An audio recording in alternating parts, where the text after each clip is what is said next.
Ah, the Ouroboros, a serpent eating itself alive for eternity.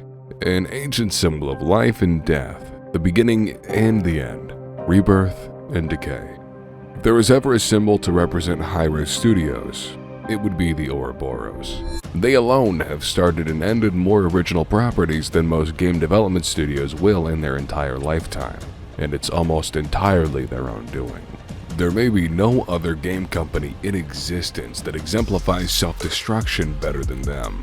You probably know, knew them for Royale, Smite, Paladins, or Rogue Company. They have created some of the most unique cult classic titles in the multiplayer space, each dripping with their own quirks and charms, supported with a sometimes steady stream of content to keep their dedicated fans coming back across multiple game genres that Hi-Rez explores. But these days, they've wrapped up development on every title that isn't Smite 2. If it ain't Smite 2, it's either actually offline or basically abandoned while it bleeds out slowly to be taken offline at a later date.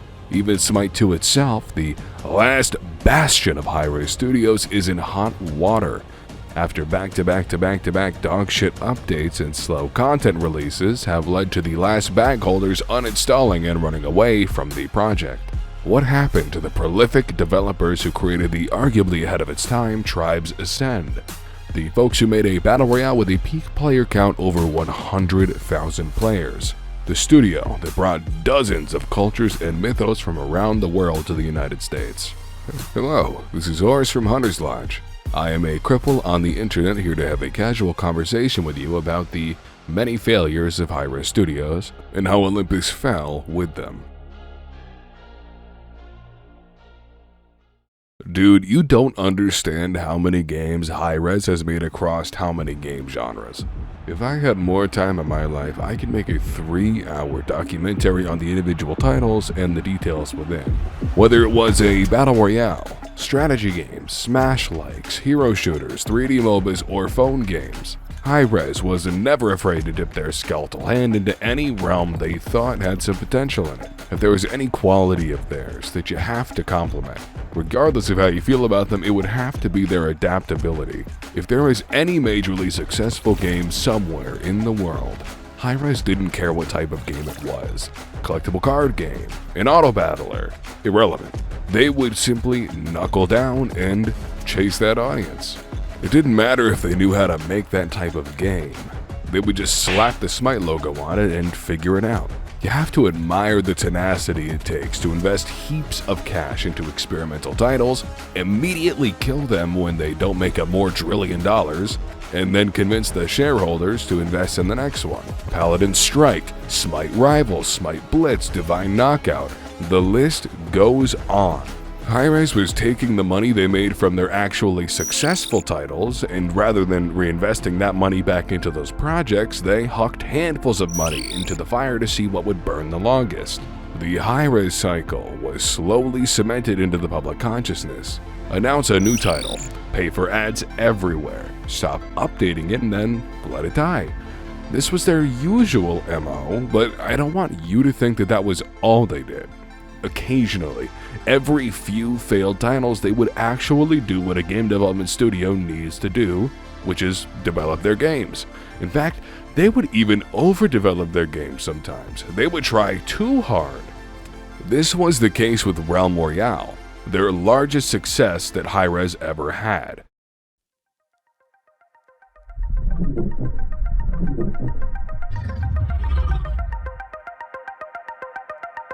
The game that peaked at over 100,000 players. I even played it myself during this peak. It was an absolute blast with friends. The game had a unique class-based system along with tons of active items and very unique and rewarding upgrade mechanics. You could only get legendary gear by going to a publicly available forge on the map and announcing your presence to the entire world while you defended the forge for a set amount of time, fighting to stay alive while your powerful gear cooked in the fires. Oh, look at this thing. That thing is sexy. Not only did this encourage tons of exciting fighting, it brought players naturally to specific locations and caused a lot of unique interactions. It was a very rewarding system that gave aggressive players something to rush to and the slower players something to trap and plan for. You could get pretty good loot from the map, but to get the strongest gear, you had to risk it all, or take advantage of those who already risked it all and outplay them, picking their bodies clean when you're done. Overall, it was an incredibly well-designed system unseen in any other battle royale at the time. It was an awesome part of Realm Royale and was very well received by the community, which is why Hi-Rez then destroyed this entire system and added random root rarities like Fortnite. They kept changing everything that didn't need to be changed. You want unbalanced weapons? They're yours, have them. You want the most fun aspects of the game to be removed? No worries, you got it, pal. You want us to abandon the game for a while so we can work on reverting all of our dogshit changes and re-release the game as Realm Royale Reforged, basically the previous game, once all the players have already left. You're reading our minds, bucko, you got it. But Realm Royale was ironically a game that could have benefited from the Hi-Rez special. Had they not proceeded to release multiple terribly received major updates, the game maybe could have held on to that 100,000 player mark for longer than a week. This overdevelopment that rapidly killed Realm Royale is the opposite problem of titles like Divine Knockout, the Smite Smash Bros. Game.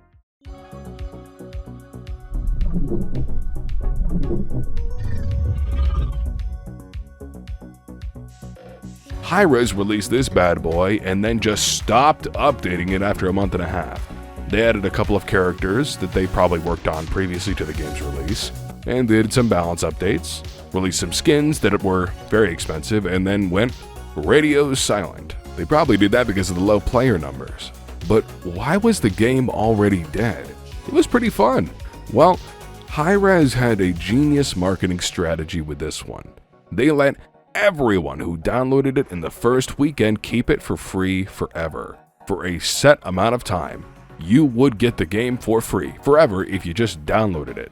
You had to pay for characters using slowly grindable in-game currency or spend real money, but the game was free. This made sense as almost all games Hi-Rez made were free to play. Especially for a small party game like this, it made complete sense. Make it free, but add a grind and tons of purchasable cosmetics and other DLC. This is totally healthy and reasonable. It's definitely within the wheelhouse of a Smash-like title, like Divine Knockout. But that wasn't going to be enough money for Hi-Rez. So, they let everyone who managed to find the Steam page fast enough get it for free and let them have fun for that period of time. Then, the following week, after all these folks went and told their friends to download the fun DKO game and play with them, it suddenly wasn't free anymore. If you didn't download the game on launch weekend because maybe you were too busy, you were at work, you didn't have time to sit down at your PC, or you didn't even know the game existed at the time, it would now set you back $25 for a shallow Smash-like title with a small amount of content, expensive skins, and an already small player base.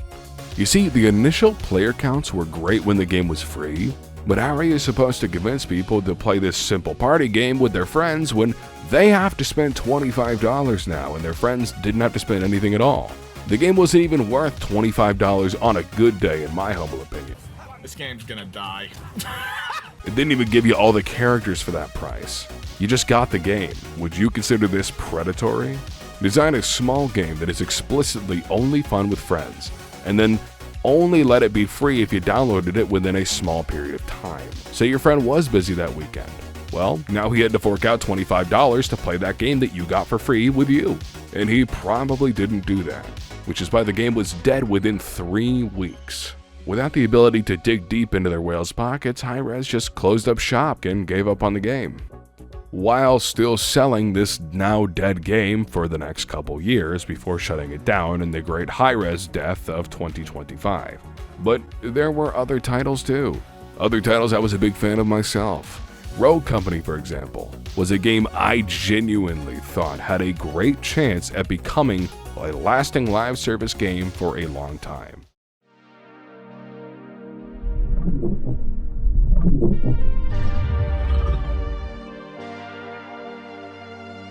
It was a third-person arena shooter with a bunch of different maps and game modes, cool characters, and some of the most toxic emotes in the business. Here's an old screenshot I've got of me and my friend Damon emoting on a wall after smoking a lobby. It was a ton of fun, I'll be honest. So what happened? What killed Rogue Company? Well, it wasn't something Hi-Rez strictly fucked up that shoved people away like with Royale. The death of Rogue Company was a slow and arduous one, with the main issue being onboarding new players. The game struggled to get new players throughout its entire lifetime. Hi-Rez even noted that players who lost their first match were 50% less likely to come back within 3 days. So to counteract this, Hi-Rez forced new players to play against bots for their first several matches so they could win and feel good. This isn't an uncommon industry practice, but unfortunately it did backfire for them. The new player onboarding percentage was even lower after this update because instead of losing and giving up, players were joining several bot lobbies in a row and getting bored out of their goddamn minds. This was a major contributing factor. The game had an identity crisis, of course, with Hi-Rez adding several experimental game modes that didn't exactly hit the mark, like a small battle royale-ish game mode that I actually was a fan of myself, but in the end, it drastically suffered from the great Hi-Rez death of 2025. The event where Hi-Rez gave up on a majority of their properties and either shut them down or abandoned them to be shut down later. But beyond all of this, there was one single issue that withheld Rogue Company from reaching a wider audience in the gaming world. 2 words that once uttered can cause the death of any game.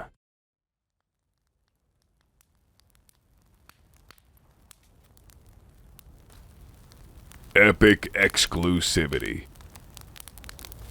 Yes, unfortunately Rogue Company was exclusive to the Epic Game Store for the first year of its release. The first year is pivotal for the marketing and exposure of any multiplayer-focused title in our modern age. And bar for bar, the Epic Game Store is nothing compared to the exposure Steam offers to its games. If you didn't even know about Rogue Company until this video, it's likely because of this reason. We've seen it time and time again. Epic Games will lure you in with the promise of severely discounted tools, licenses, and assets for things like the Unreal Engine, along with front-page advertisements on their store, and maybe some money up front in exchange for listing your game on the Internet Explorer of game distribution for sometimes years. This leads to the game launching on Steam later on with a peak player count of only 11,977 players. The game that Dr. Disrespect himself designed a map for in his image. The game that had its own series of small championships was dead on arrival because of the slow bleed of Epic exclusivity, with every other contributing factor sticking a dagger in later on. Goodbye to the game that had my favorite character of all time, my beloved Canon. With his obscure 80s movie references, gigantic minigun, and brick shithouse physique. I miss emoting with you, my sweet. Until the next life. But I suppose it's time we talk about the 2 longest running titles that Hi-Rez ever had. We'll start with the less profitable of the 2, Paladins.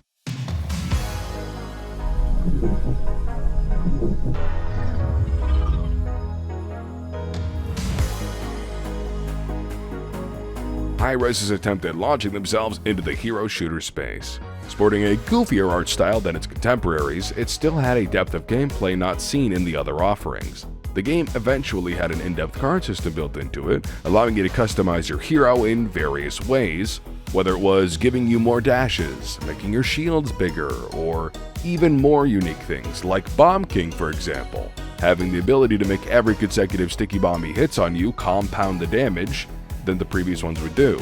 Or Rom, objectively the most fun character, don't at me, being able to make himself immune to all CC and take 40% less damage while hurling himself through your entire team.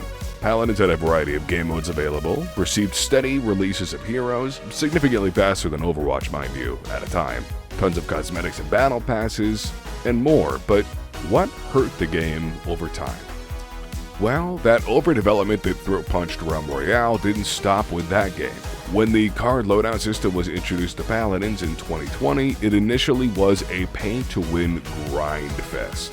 You needed to grind for the cards you needed for your loadout to make your characters stronger, getting them as loot essentially, spending currency in-game that you earned to get them.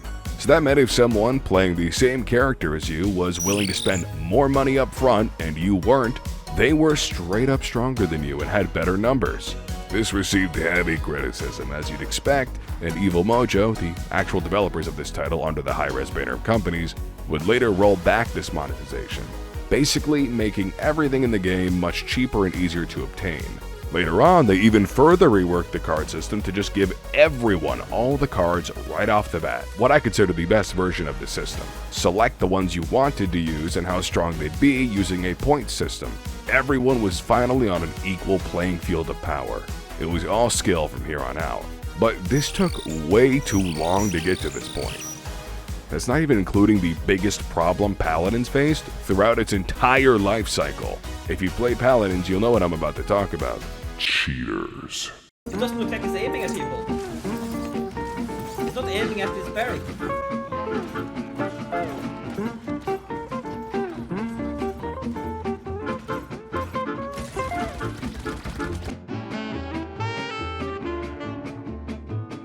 Paladins had a cheating problem for its entire fucking life. There wasn't a single time in 7 years of live service that there wasn't a cheating problem in Paladins. Forum posts everywhere were begging for Evil Mojo to save them, and no help would ever come. Anytime measures were implemented and ban waves went out, more accounts would just crop up and more advanced cheats would be developed. Cheating would become the main discussion point of all Paladins content creators across YouTube, and the game would never escape this fate. Ultimately, when the great Hi-Rez death of 2025 came, Paladins wasn't considered profitable enough anymore to see continued development, and now it rots with dwindling player numbers until it will eventually be shut down like its peers. But you've waited long enough. The most iconic Hi-Rez Studios game. The game that put their name on the map. The game that cemented itself within the public zeitgeist of the studio for all time. Hand of the Gods! Okay. Small detour before we get to Smite. I wanted to speedrun these multiple titles before we got to the big boy, so let's go ahead. Hand of the Gods, card-based strategy game in the Smite universe. Barely saw any development and wasn't profitable enough, so they killed it quickly. Prophecy, the Smite auto battler. They were just chasing the breakout major success of Dota Auto Chess with a completely inferior version in the Smite universe. Didn't even survive 6 weeks in early access before they pulled the plug. Smite Blitz. It was a fucking gacha game in the Smite universe on your phone. Just a side-scrolling RPG in the vein of any gacha game, Raid Shadow Legends, Epic 7, whatever, on the App Store. I played it myself and got bored really quickly. It was very unremarkable and didn't do anything to differentiate itself in a very saturated market, and it had horrible monetization, as most Hi-Rez games do. It lasted longer than Prophecy at least, so good for them. Global Agenda. The first Hi-Rez title ever, The Forefather. It wasn't profitable enough for the executives, so Hi-Rez just stopped updating it. They even reopened the servers 4 years after its death to see what would happen and what money they could get, but they still didn't update the fucking game and it died again. Great job, Hi-Rez. Tribes Ascend, the second Hi-Rez title. The game had so much potential in my opinion, but they only updated it sporadically. I think the problem was at this time, Hi-Rez was dipping their hands into multiple projects, like Smite, Paladins. It just took way too much development out of Tribes Ascend that it desperately needed to get more content. And this is further proven by the fact that when they shut down Tribes Ascend, they actually moved all of those developers directly to Smite in an official statement. Smite Rivals. What if Clash Royale, but Smite? It didn't even come out. Jetpack Fighter. You didn't even know this game existed. Paladins Strike. It was Paladins on your phone. It was hard to play, didn't feel great, didn't get a lot of support. This one did stay online for about 3 years though, so kudos to Hi-Rez, their longest running phone title. We've discussed the other bigger titles before, and the weird redheaded stepchildren in between. What happened to the big boy? The longest supported title under the Hi-Rez banner, the only title to receive over a decade of development. The All-Father himself, Smite, the battleground of the gods. This one hurts me a lot, I gotta be honest. You see, back when I was a teenager, I had a 3-game rotation of MOBAs I invested all of my time into. I played Dota 2, League of Legends, and Smite. I would just go on a multi-week spree of playing one of them, then move on to the next, then move on to the next, and start the cycle again when I got bored. Smite was a title near and dear to my heart.